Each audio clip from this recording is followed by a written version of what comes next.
3 நபர்களுக்கு மரண தண்டனை நிர்ணயிக்கப்பட்டது. மூவரும் தூக்கு மேடைக்கு வரவழைக்கப்பட்டனர். மதத்தலைவர், வழக்கறிஞர், இயற்பியலாளர். முதலில் மதத்தலைவர் கழுத்தில் கயிறு மாட்டப்பட்டது.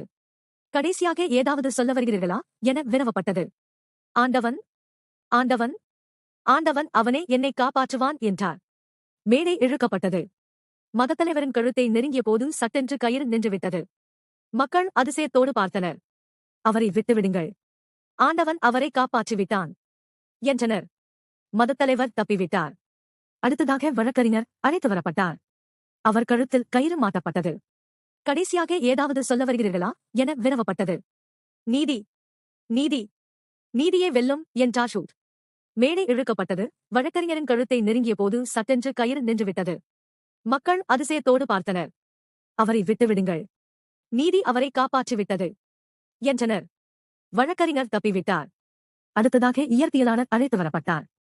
அவர் கழுத்தில் கயிறு மாட்டப்பட்டது. கடைசியாக ஏதாவது சொல்ல வருகிறீர்களா என வினவப்பட்டது. எனக்கு ஆண்டவன் நம்பிக்கை இல்லை, அதை பற்றியும் தெரியாது, நீதி பற்றியும் தெரியாது. ஆனால் அங்கே தூக்கு மேடை கயிற்றில் ஒரு முடிச்சு இருக்கிறது. அதனால்தான் கயிறு கழுத்தை பதம் பார்க்கவில்லை என்பது எனக்கு தெரியும் என்றார். உடனே தூக்கு மேடையை பரிசீலித்தனர். அங்கே அந்த கோளாறு இருந்தது. அதனை சரி செய்தனர்.